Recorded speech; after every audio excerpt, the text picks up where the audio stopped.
order the meeting of the Lancaster Criminal Justice Commission. Commissioners Brown. Present. Harris, absent. Hernandez. Present. Herr. Present. McCracken, absent. Vice Chair Little. Present. Chairman Mercy. Okay, present. We have a quorum. Great. Let's see, Vice Chair Little, would you like to lead our pledge? Please, everyone rise. Place your hand over your heart and repeat with me.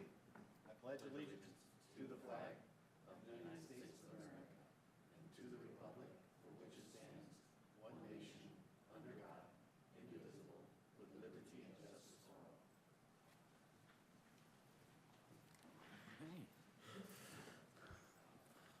Okay, thank you. We have no presentation on the agenda, so we'll move to consent calendar, which only consists of the minutes. Is there any objection to adopting the minutes as presented? Hearing none, the consent calendar is approved.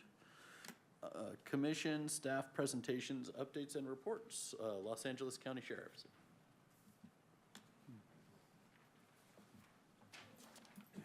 Good morning. Good morning. I believe this is it. I do know everybody up here. My name is Deputy Kit Gruppe, Lancaster Sheriff Station Community Relations Public Information Officer. Today I'm going to present to you the August of 2025 comp stat for the city of Lancaster. Excuse me. So we'll start out with 2025 criminal homicides in the city of Lancaster. We are at 12. Unincorporated area 6 for a total of 18. In the city, if you see up there, I'll go over like I usually do the 1 year and change, and if you have any questions, please ask. So that's going to be down 25% from last year at this time with a total of 12. And then there's a 200% increase in the unincorporated area. That obviously always shows higher when the number is smaller, with 0% overall change percentage rate wise for the both unincorporated and city areas. Forcible rape in the city of Lancaster, 61, 5 in the unincorporated area for a total of 66. Which is an increase in the city at 56.41 with a drop in the unincorporated area of 58.33% for overall increase at 29.41%. With robberies, we are at 193 in the city and 22 in the unincorporated area for a total of 215. Increase in the city at 7.82%, the drop in the unincorporated area at 4.35, with an overall average increase of 6.44%. Aggravated assaults are at 615 in the city, with 80 in the unincorporated areas, which is a drop in the city at 6.68%, with an increase in the unincorporated area at 9.59%. with a total decrease overall average of 5.5%. Burglaries are at 369, 82 in the unincorporated areas, total drop in the city at 16.70%, with a 0% change in the unincorporated area for overall drop average of the 14.10%. Larceny theft is at 724. With 90 in the unincorporated area, which is a drop in the city at 6.10% and 24.37% in the unincorporated area, with the overall average of 8.54%. Grand theft auto is at 743 in the in the city, 153 in the unincorporated area, with a city drop of 10.16%, county area 41.15%. with an overall drop of 17.57%. Arsons are at 35 in the city, 8 in the unincorporated area for a total of 43. It's a 40% increase in the city. with a drop of 61.90% in the unincorporated area for overall drop at 6.52%. Part 1 crimes total is at 2,752 in the city, 446 in the unincorporated area for a total of 3,198. That's a 7% drop in the city, 24.66% drop in the unincorporated area for an average of 9.94% decrease overall in Part 1 crimes. Year to date for arrests made, August of, we were at 370 with 357 arrests now with the current 12-month, same time as last year. Here's your City of Lancaster Part 1 crime hotspot areas, which are probably very consistent with the calls for service, matching that fairly closely. I'll go back real quick and look. If you notice, the Part 1 crime hotspot areas are consistent with the calls for service. Kit, Yes, sir. do those change over the years? Or are they pretty much constant, I've- we've been seeing? I've seen them very consistent. That's what I'm sitting on the commission for quite some time, and that seems to be the norm in that area constantly. So if you look, self-initiated observations. So if we go back real quick to Part 1 crime hotspot areas, okay? And then the actual calls for service we're getting are very consistent with proactive policing as well, with the observations only. So meaning self-initiated traffic stops, pedestrian stops, flag downs, stuff like that. So the deputies are definitely working those Part 1 crime hotspot areas and creating self-initiated observations as well. We're going to go to the City of Lancaster traffic data for August of 2025. Fatal crashes were at 0. Total of injury crashes, 65. Non-injury, 74. There's 288 citations issued, and there was 38 DUI arrests made. And that concludes my crime stat presentation. Did anyone have any questions? Okay, thank you very much. Great, thank you. Appreciate it. Thanks, Kit. Okay, next up, California Highway Patrol.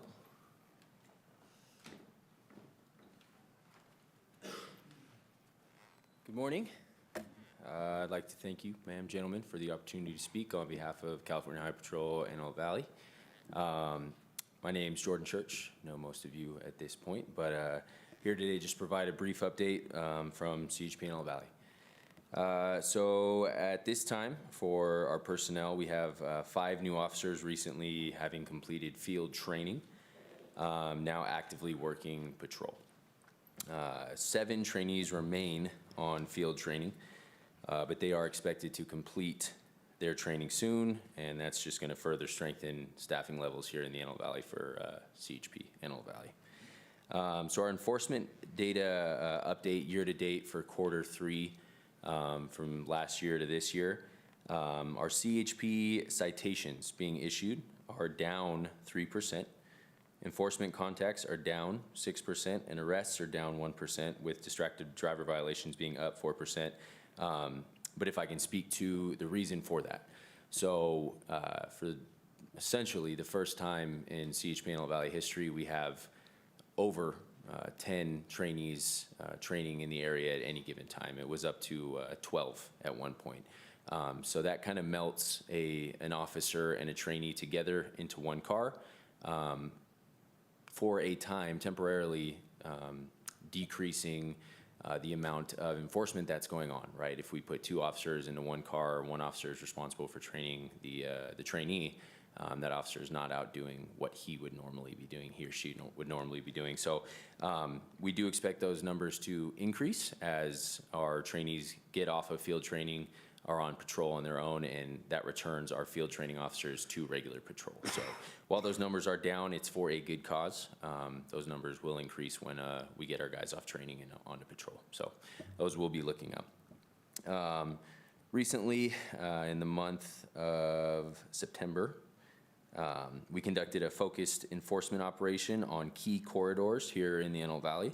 So Avenue N was a site of a sort of high-profile fatal traffic crash that happened.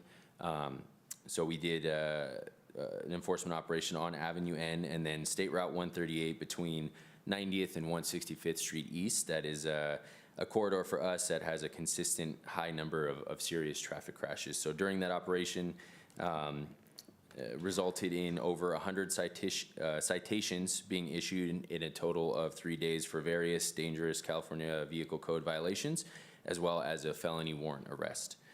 So the targeted operations like this one, they help address our problem areas such as Avenue N, such as State Route 138, and reduce collision rates for those areas. Recruitment, continue to see that trend in the right direction. As PIO, I work a lot of community events out talking to folks almost daily, and I've seen a marked increase in people coming up to me and asking about the CHP as a career opportunity, whether it's as a civilian or as an officer. So I think that's trending in the right direction. I think the mud that law enforcement was in is we're slowly climbing out of that, and that's a good thing, because I have had a lot of good conversations with young folks that are looking at the CHP as a career opportunity, so it's good. Here at CHP Antelope Valley, our continued goal is to reduce serious injury, fatal crashes, and crime in the Antelope Valley. Again, as our folks get off field training and as we continue to get new officers from the academy, that just increases our presence, increases our visibility, our ability to deter crime before it happens, and just the overall safety and community in the Antelope Valley. Mid-November, our Chips for Kids toy drive kicks off. Collection sites will be located throughout the Antelope Valley to benefit local children, families in need. We'll have community members, participating and helping, as well as members of our Explorer program, local community queens. So that's always fun. We're looking forward to a safe, effective chance to give back to people who need it right here in the Antelope Valley. So that concludes what I've got. I'd like to thank you again for allowing me to speak and be here in front of you.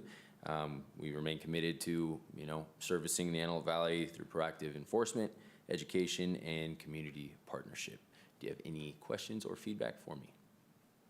The training with the officers in the cars, how long does that usually take? It's a approximate 4-month process. So the trainees will train with their trainers for 14-day periods, given they don't need an extension based on training needs, just more training. It's a good thing typically, but it rounds out to about 4 months. So the academy is about 7-ish months. Field training is about 4 months, so it takes about a year of consistent training for our officers to be all the way spun up and ready to hit patrol on their own. You guys are doing a phenomenal job, because even on the 14 freeway, I'm seeing a lot more of the officers out there for some reason. Yeah, that's great. Yeah, and that just speaks to. It's good to see. Yeah, that speaks to just our recruitment efforts. I didn't hit on it. I've hit on it in the past, but we have, for the first time in our academy's history, 3 classes training at the academy at any given time. That's 500 cadets. That's a ton of people for that facility, and it's a good thing. So we're getting trainees in record numbers, and hopefully that's being seen by the community out there that we're doing our jobs. We really appreciate you, officer, very much. Thank you. Really Thank you. do. Yeah. Thank you very much. It's great to hear about that turnaround and people looking at law enforcement careers, and definitely need good people doing that, and appreciate it. Yes, sir. Yeah, I've been public information officer for about 2 years now, and I would say when I first took the position, there was less of those conversations happening, and more of them happening more recently, and that's encouraging for me to continue doing what we're doing and keep that outreach going. So a lot of young people, honestly, a lot of young 20s, and that's who we're looking for, right? People who are going to have long, productive careers in the highway patrol. So it's good. You mentioned that the Avenue N, and I noticed that you guys increased the patrol over there, And, I'm there's sorry, sir, which corridor? Avenue N. Yes, sir. Yes, and I noticed that you guys increased the petrol over there. And what is the cause of the collision over there? Is that speeding? Or, I know there's Avenue N is always less traffic light, and people prefer to driving that way because it's a less traffic light. Yes, sir. Are you speaking specifically to that fatal traffic crash that we Yes. experienced? Yeah, so that was kind of a convoluted crash specifically for that crash. So that the vehicle that was involved in the crash, the at-fault vehicle for that specific fatal crash, was actually fleeing an additional crash that happened on the 14 freeway. In fleeing, obviously, there was unsafe speed involved. There was an unsafe pass that was made that led to a head-on collision where tragically that woman lost her basically, life. it's, Yeah. Speeding is. Speeding, cause of unsafe passing. I mean, that's a lot of what we see even, not just on Avenue N as a corridor, but just speed in the Antelope Valley, right? It's a big problem. We've known it for years, and we do everything we can to reduce that speed. Just like that speed enforcement operation, it was over 100 citations issued. I monitor the social media for our page. I saw a lot of comments that I think were good, but hey, we saw all the officers out there, people were commenting that they saw activity, and that alone can be a deterrent nonetheless, the 100 citations that were issued that day. So it was a good operation, and it just put, it slowed down the Antelope Valley, which again is an issue, so that's a good thing. Were most of those 100 citations for speeding? Yes, I would, the ones that I monitor, the ones that I intook, the citations, all of them were. So day one, there was 42 issued. Given the officers working, I would venture to say that they were speeding or other dangerous.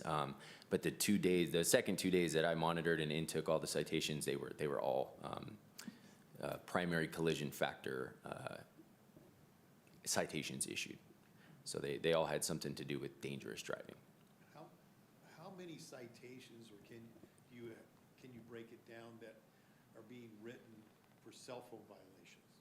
Yeah, so as a matter of fact, so our distracted driving violations was the only kind of significant thing that was up. So our trainees are out there looking for cell phones. I don't have the raw numbers for it, and that's something we can't pull. So if that's something you would like me to provide going forward, but. It's always kind of interesting to see, because as we all drive, I'm getting more critical in my age of watching people speed on the opposite side or run around, being impatient about coming up to a traffic stop.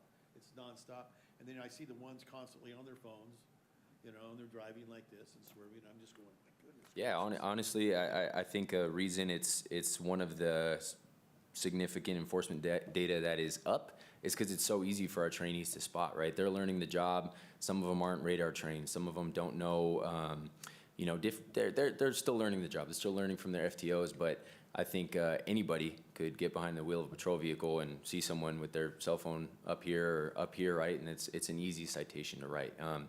I think, like you said, a lot of unsafe passing. I think the construction going on in the Antelope Valley has a lot to do with that. People are frustrated, and we know that, Caltrans is doing their best to get that thing done. So hopefully, with the increased enforcement, the increased, number of new officers we're getting, as that construction detail wraps up, I mean, the Antelope Valley should be a much different, safer place once that all culminates into, the same time frame, hopefully. It's amazing to me, being on the roads today, watching the unsafe impatience of drivers with the 14 freeway being as it is. Yeah. And the arterial streets being crowded, the unsafe passing and running, the lights and everything. I'm just going, it's amazing to me. I see that more and more all the time.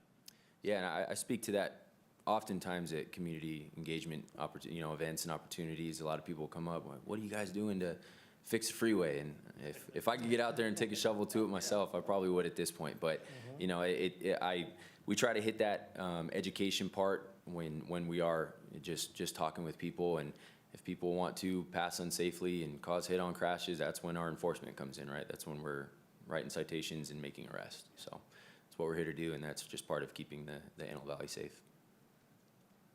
Anything else? How long is 14 freeway construction, that project's gonna be going another 2 years? Is that what I That's a heard? very good question, sir. You have The no- last update I got was summer 2027. I think that was the last that I saw regarding its completion date. But that date was pushed back from a 2026 date. So it does seem to be constantly evolving as I'm sure they hit roadblocks and different issues. So last I heard, hopefully middle of 27, but that, I don't know, could change. Maybe it'll scoot up, who knows? Hopefully they won't get finished soon, because it definitely changed traffic patterns because of that. It increased a lot of traffic on the 20th and 30th Street, and that cause that you mentioned it, not safety passing, and the speeding also, you Right. know? That causes a lot of accidents. Yeah, it all kind of runs congruent, right? Like as the Antelope Valley population continues to increase, right? And then we're making it harder for people to get around. You know, the freeways shut down, so people are taking neighboring city streets, and then that's congested, and it all leads to frustration and people being late and driving unsafe. So it's just part of, you know, what we signed up to do to hopefully kind of quell that before it becomes, you know, a really big issue. And that's what we're working towards every day.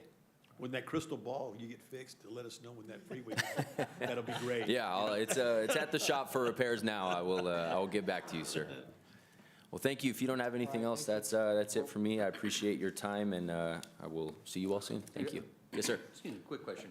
Kind of on that topic, you know, one of the challenges that our cities have had with Caltrans is the work they're doing is repaving, but it's not fixing any of the bottlenecks. And those bottlenecks, particularly between Palmdale and Santa Clarita, are where a lot of accidents occur.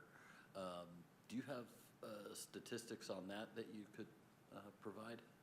Yes, sir. Not today, but maybe next month. Yes, sir. Yeah, we have a program that tracks all of our crash statistics, our hotspots for crashes. So I can look into that, and I will provide that next time. I do know that there are at least the workings of expanding the construction improvement, road improvement stuff further down south of 14 into Acton, into the Santa Clarita Valley.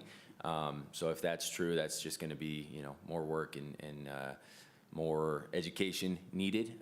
So I don't think we're out of the woods as far as construction goes, but yeah, it would be good to get out in front, see those crash statistics, and just know where we need to target. The state policy is not to add any more lane capacity, but, in this specific case, it's more about safety. There's already 3 lanes at various points. It's just about making it uniform so people aren't constantly merging. Right. Yeah. And that's something to monitor, and I can provide those statistics at the next meeting. Yeah, great, thank you. Great. Thank you very much. Appreciate your time. Thank you. Okay, City of Lancaster, LPD.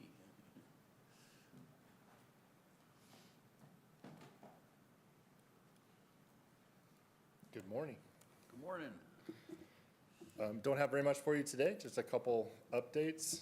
One, we participated with the rest of the city departments on Love Your City cleanup on Saturday, and it was huge. It was a lot of people out there.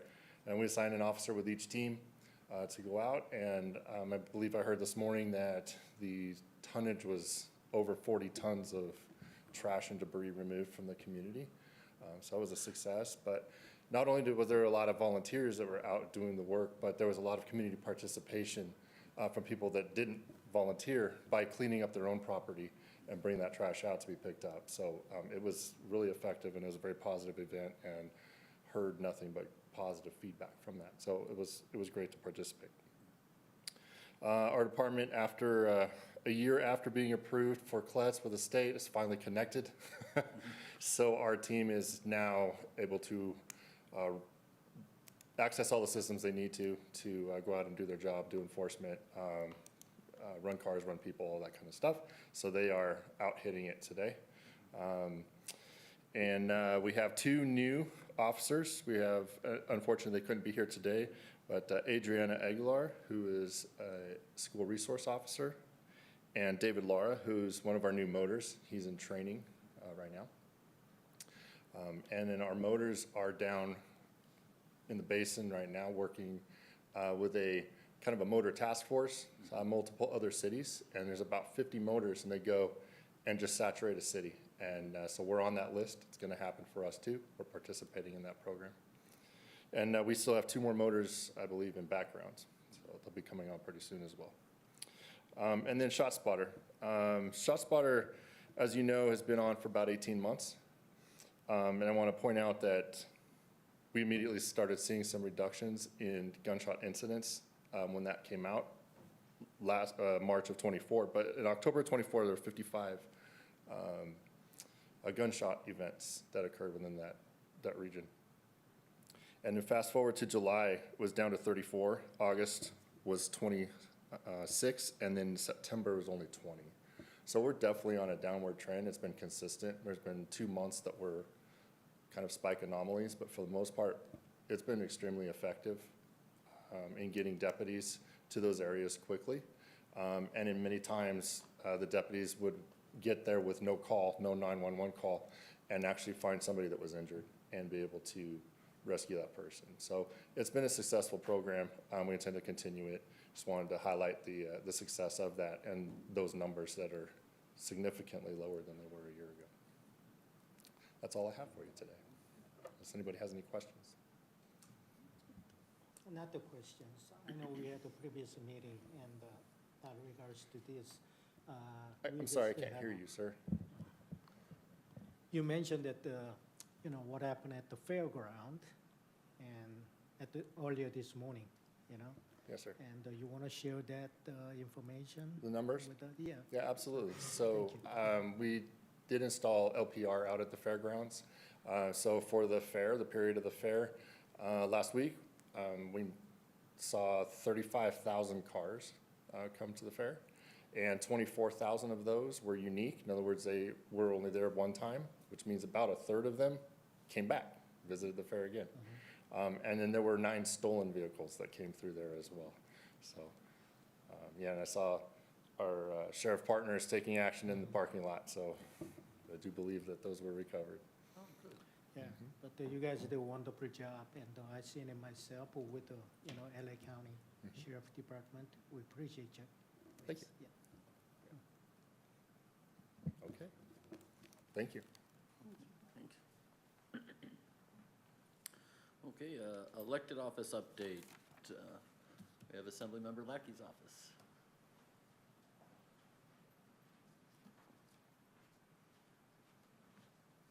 I know my colleagues left me all by myself today.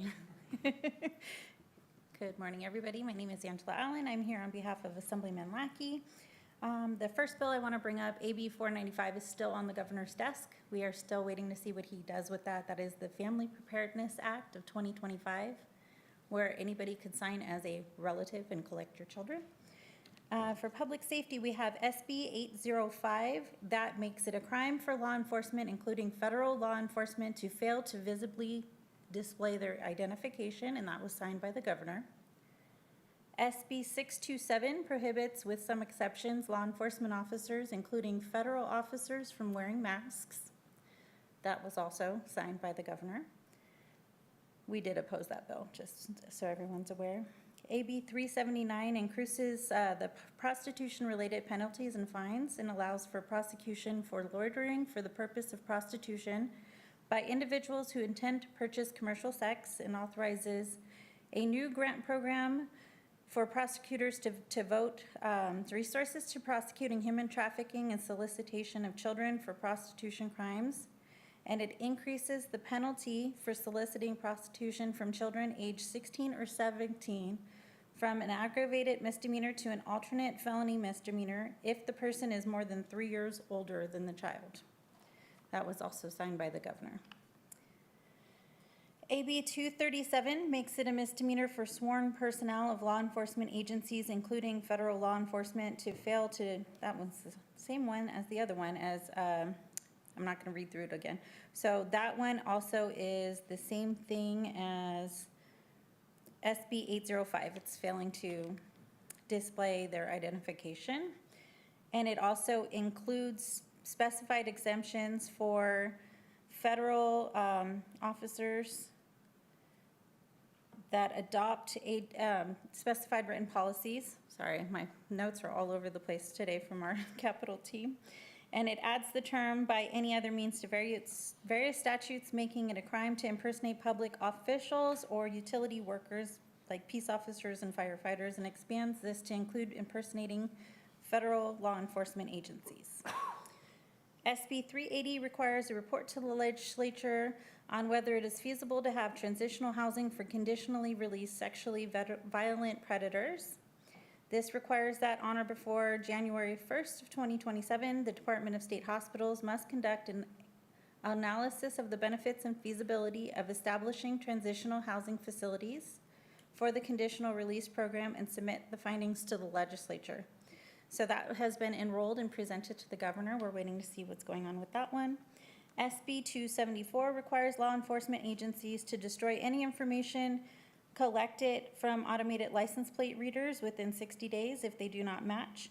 That was vetoed by the governor, which is a good thing.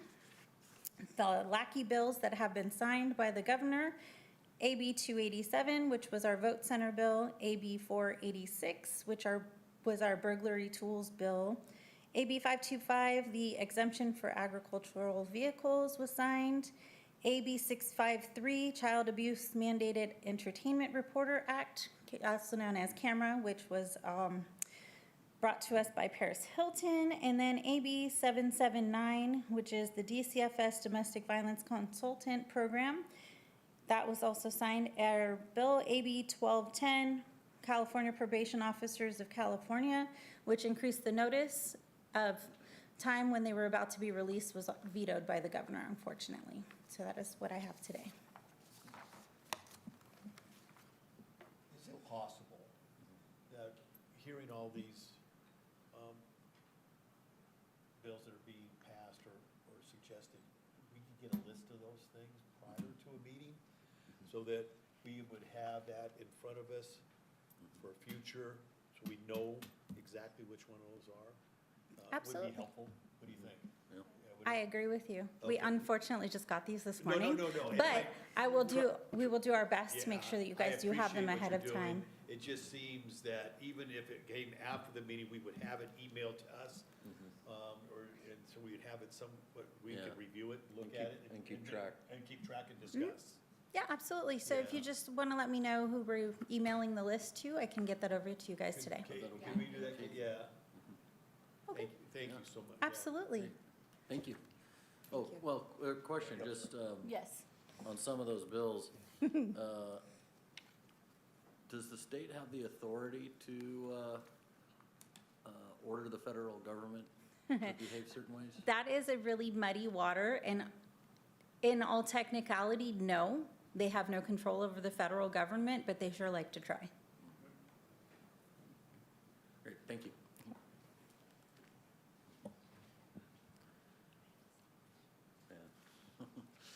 Okay, public business from the floor, non-agendized items. This is the time to address the Lancaster Criminal Justice Commission on non-agendized matters. Speaker cards can be found on the back table of the council chambers. Individual speakers are limited to 3 minutes each unless a different time limit is announced. State law prohibits the commission from taking action on items not listed on the agenda. Thank you. Great, thank you. Mr. David Paul, welcome back.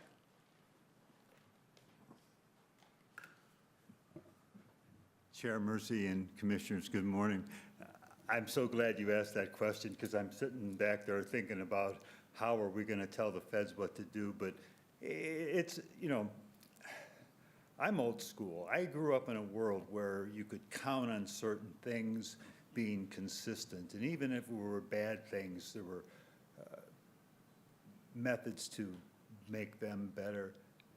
We live in an information warfare landscape constantly, and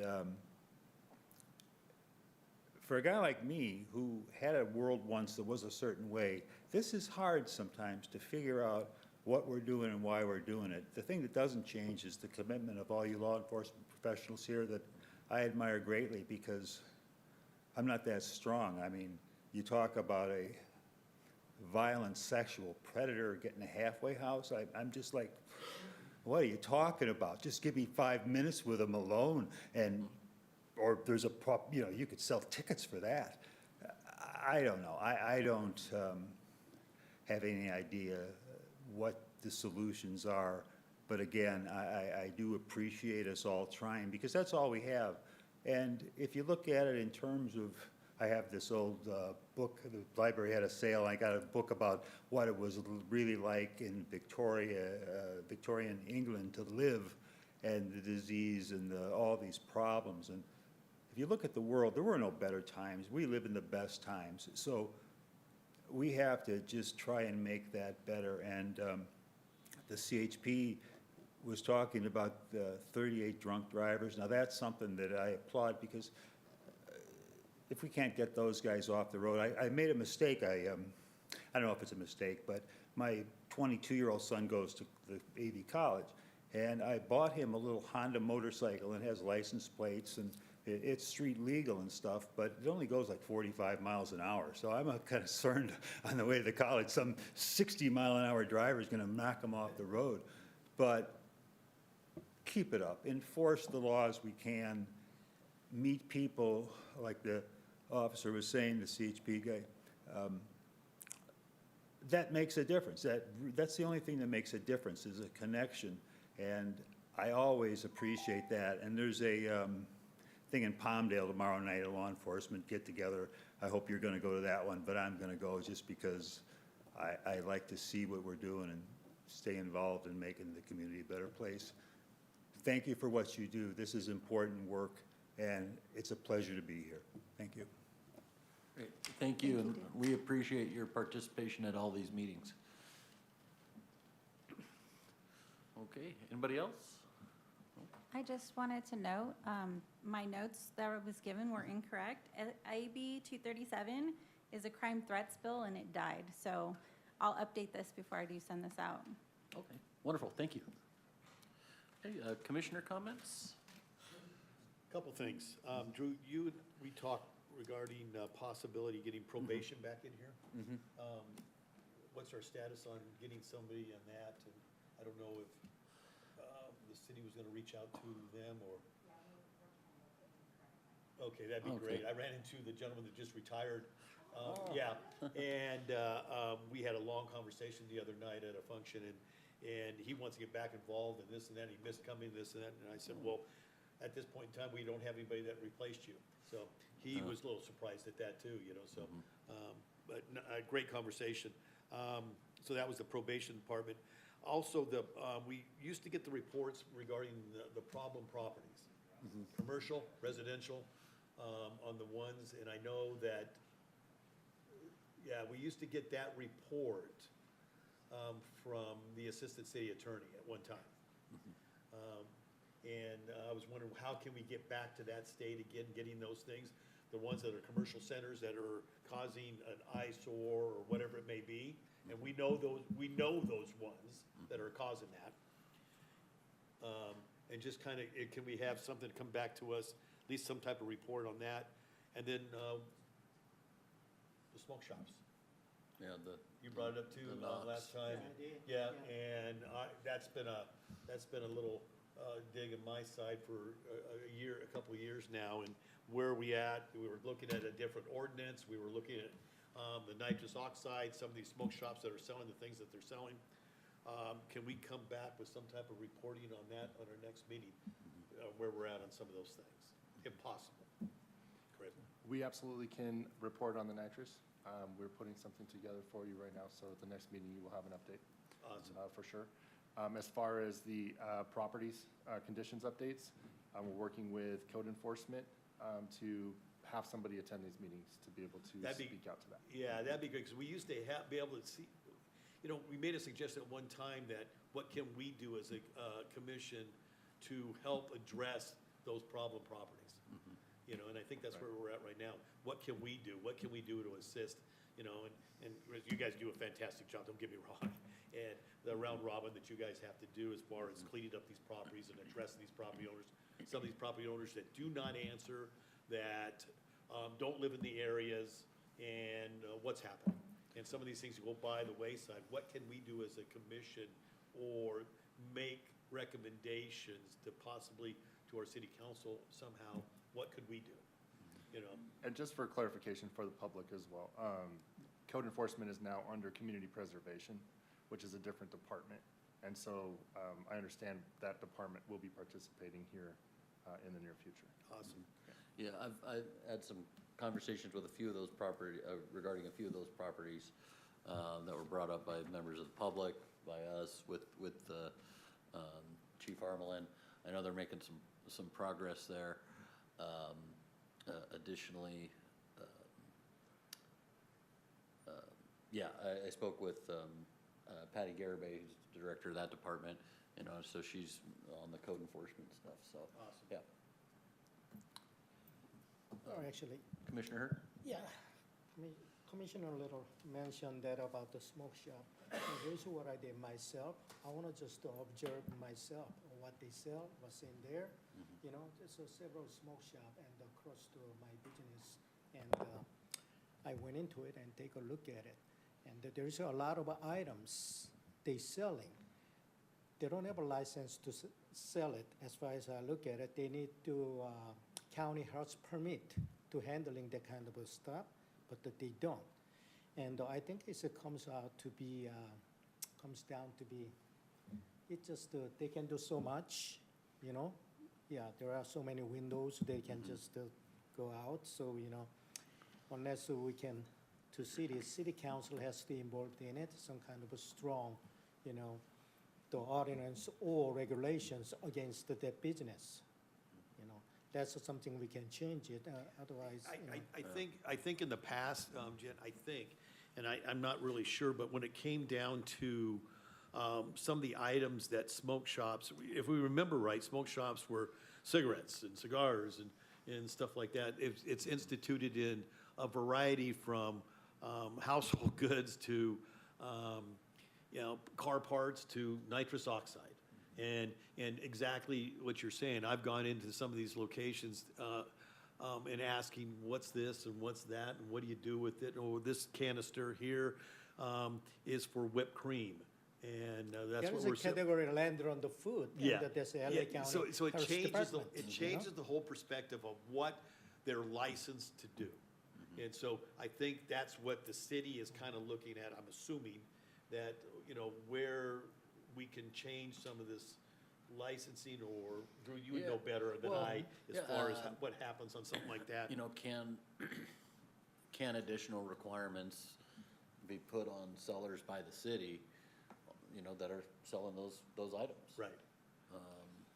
You know, I tell you, and I think I told you this, you know, the other thing I found out, because, you know, I entered some desserts in the fair, so Yeah, I bought absolutely. some of Congratulations. the little cartridges, but for bona fide desserts. Yeah. And I mean, they're on Amazon. Yeah. They'll deliver them, I mean, and I was trying to buy like 3 or 4 of them. They're selling them in 50 and 100 packs. Correct. You And, know? and when you look at the nitrous oxide canisters at some of these smoke shops, we're not talking the little bullet ones, we're talking canisters that are this big around. That's what I'm referring to. Oh, I They're didn't realize that. canisters. No, and when you sit there and say, well, what's this for? And you walk in and say, well, it's for caterers. They do, they make whipped cream out of this, and it's got every flavor in the world. I know exactly the problems with those canisters, and yet they're referring to it, right, officers? Yeah, it's, you know, well, and then every once in a while, you'll get somebody that slips up, well, and it's used for illegal racing. You know?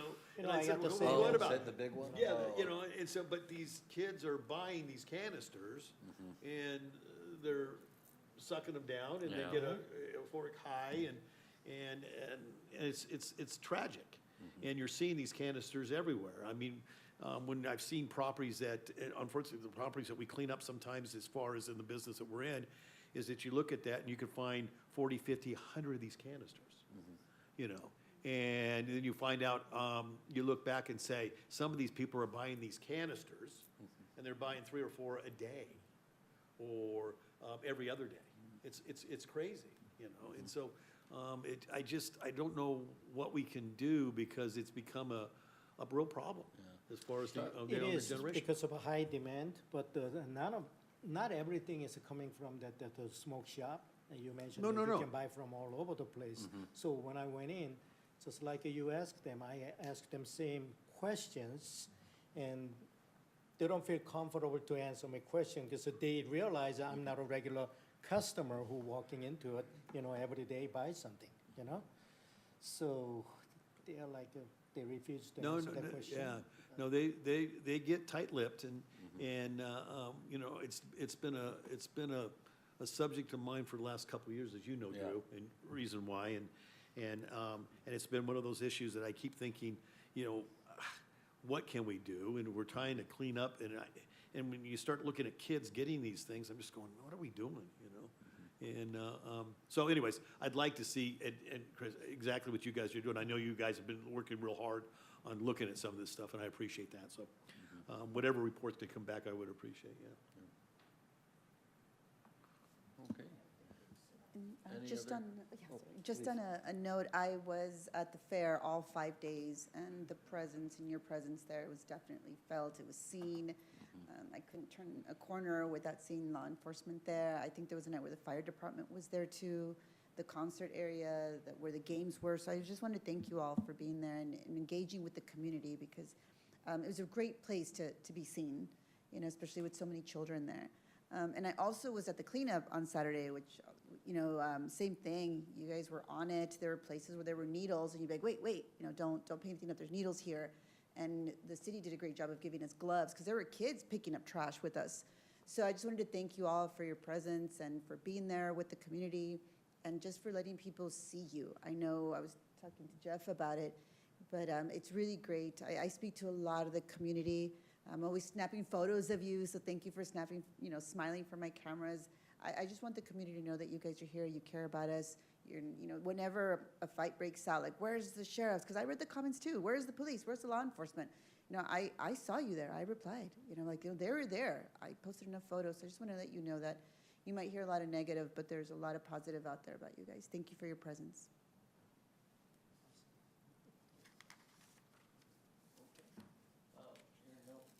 With no other comments, we will go ahead and adjourn if there